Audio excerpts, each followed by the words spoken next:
Vinesh ફોગાટનું Delhi airport પર ભવ્યાતિ ભવ્ય સ્વાગત કરવામાં આવ્યું। પેરિસ ઓલિમ્પિકમાં ડિસ્ક્વોલિફાય થયા બાદ નારાજ થયા હતા અને ત્યારબાદ આખો મામલો કોર્ટે પણ પહોંચ્યો હતો। ડિસ્ક્વોલિફાય થયા 100 ગ્રામ વજનને કારણે તેઓ ગોલ્ડ મેડલથી થોડા એવા દૂર રહ્યા હતા અને હવે આજે તેઓ ભારત પરત ફર્યા છે, સ્વદેશ પરત ફર્યા છે। વિનેશ ફોગાટ કે જેમનું ભવ્યાતિ ભવ્ય સ્વાગત કરવામાં આવ્યું છે અને લોકોનું આ સ્વાગત જોઈ અને વિનેશ ફોગાટ ભાવુક પણ થયેલા અત્યારે જોવા મળી રહ્યા છે। અભિવાદન લોકોનું ઝૂમતા વિનેશ ફોગાટ અત્યારે જોવા મળી રહ્યા છે। પેરિસ ઓલિમ્પિકમાં 100 ગ્રામ વધારે વજન હોવાને કારણે આખી રાત મહેનત કરી, વાળ કાપ્યા, કસરત કરી અને છતાં પણ 100 ગ્રામ જેટલું વજન ન ઉતર્યું અને ડિસ્ક્વોલિફાય થઈ ગયા બાદ આખો દેશ તેની સાથે વિનેશ ફોગાટની સાથે જોવા મળ્યો અને આજે તેઓ સ્વદેશ પરત ફર્યા છે। મોટી સંખ્યામાં લોકો અત્યારે તેમની સાથે કોન્ટેક્ટ કરવાનો પ્રયત્ન કરી રહ્યા છે। મીડિયાના પણ ઘણા બધા લોકો છે, થોડી વારમાં પ્રેસ કોન્ફરન્સ કરે તેવું પણ અત્યારે સંભાવનાઓ દ્રશ્યો જોતા લાગી રહ્યા છે।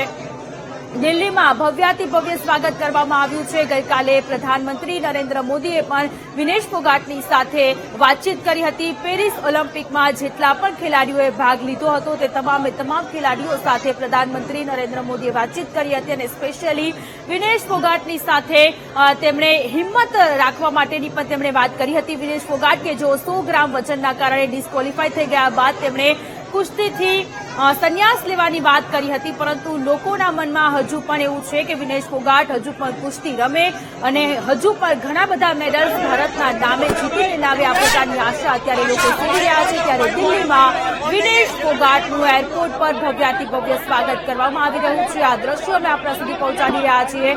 વિનેશ ફોગાટ કે જેઓ થોડી જ વારમાં પ્રેસ કોન્ફરન્સ કરશે, લોકોની સાથે વાત કરશે। માત્ર જીતથી એક કદમ દૂર વિનેશ ફોગાટ રહ્યા, હિંમત હારી ગયા હતા અને ત્યારબાદ દેશભરના લોકોનો જે જુસ્સો છે તે જોવા મળ્યો। વિનેશ ફોગાટ ફરી એક વખત હિંમત કરશે, સંન્યાસ લેવાની જાહેરાત તેમના દ્વારા કરવામાં આવી છે, પરંતુ લોકોને હજુ પણ એવી આશા છે કે વિનેશ ફોગાટ સંન્યાસ ન લે અને હજુ પણ ઘણી બધી રમતોમાં, ઘણી બધી ઓલિમ્પિક્સમાં તેઓ ભાગ લે, કુસ્તી રમે અને દેશના નામે હજુ પણ ઘણા બધા મેડલ્સ લાવે।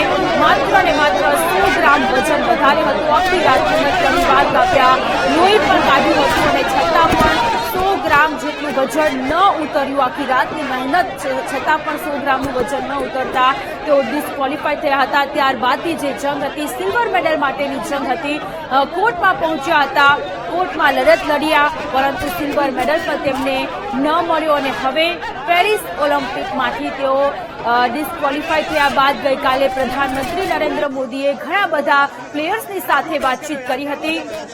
વિનેશ ફોગાટનું ચેમ્પિયન માફક અત્યારે સ્વાગત કરવામાં આવી રહ્યું છે। જો વિનેશ ફોગાટ મેડલ લઈને આવત તો પણ આ જ પ્રકારનું સ્વાગત તેમનું કરવામાં આવ્યું હોત અને અત્યારે પણ તેઓ જ્યારે ડિસ્ક્વોલિફાય થયા છે ત્યારે આખો દેશ તેની પડખે છે, આખો દેશ તેની બાજુમાં ઉભેલો છે, તે પ્રકારનું ફીલ અત્યારે વિનેશ ફોગાટને લોકો કરાવી રહ્યા છે। ભવ્યાતિ ભવ્ય તેમનું સ્વાગત કરવામાં આવી રહ્યું છે, તેમની સાથે તેમના કોચની પણ ઉપસ્થિતિ અત્યારે જોવા મળી રહી છે। દિલ્હી એરપોર્ટ પર વિનેશ ફોગાટનું ભવ્યાતિ ભવ્ય સ્વાગત કરવામાં આવ્યું। પેરિસ ઓલિમ્પિકમાં જીતની આશાની સાથે ઉતર્યા બાદ રેસલર વિનેશ ફોગાટ કે જેઓ થોડા એવા વજનના કારણે તેઓ ડિસ્ક્વોલિફાય થઈ ગયા હતા, 100 ગ્રામ વજનના કારણે ડિસ્ક્વોલિફાય થઈ ગયા બાદ આખો દેશ તેની પડખે ઉભો છે। જ્યારે ભારત તેઓ પરત ફર્યા છે, સ્વદેશની ભૂમિ પર જ્યારે તેઓ પગ પોતાનો મૂકી રહ્યા છે ત્યારે આખો દેશ તેને હિંમત આપવા માટે ત્યાં પહોંચ્યો છે અને અત્યારે એવી જ રીતે તેમનું ભવ્યાતિ ભવ્ય સ્વાગત કરવામાં આવી રહ્યું છે,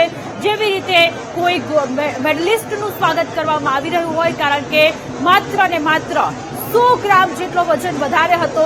વિનેશ ફોગાટના આ સીધા દ્રશ્યો અમે આપના સુધી પહોંચાડી રહ્યા છીએ। અભિવાદન લોકોનું ઝીલી રહ્યા છે અને થોડીક જ વારમાં તેઓ પત્રકારોને કંઈક કહે, દેશને કંઈક કહે તેવી પણ અત્યારે લોકો આશા સેવીને બેઠેલા જોવા મળી રહ્યા છે। ભવ્ય સ્વાગતથી વિનેશ ફોગાટ પણ અત્યારે ભાવુક થયેલા જોવા મળી રહ્યા છે। ઘણી બધી નારાજગી, ઘણા બધા દુઃખ, ઘણા બધા પડાવો જિંદગીમાં પાર કરીને જ્યારે મેડલથી એક કદમ દૂર હતા વિનેશ ફોગાટ અને આખો દેશ એક કદમ દૂરમાં જે સહયોગ બન્યો છે તેને લઈને પણ વિનેશ ફોગાટ અત્યારે ભાવુક થયા હોય તે પ્રકારના દ્રશ્યો અત્યારે જોવા મળી રહ્યા છે. પેરિસ ઓલિમ્પિકમાં જેટલા પણ ખેલાડીઓએ ભાગ લીધો હતો એ તમામ ખેલાડીઓએ ગઈકાલે પ્રધાનમંત્રી નરેન્દ્ર મોદી સાથે સંવાદ કર્યો હતો. ત્યારે સ્પેશિયલી પ્રધાનમંત્રી નરેન્દ્ર મોદીએ વિનેશ ફોગાટની સાથે પણ સંવાદ કર્યો અને હિંમત આપી હતી. લોકોની પણ હજુ એ જ આશા છે કે વિનેશ ફોગાટ કે જેઓ સંન્યાસ ન લે અને હજુ પણ કુસ્તીમાં રમે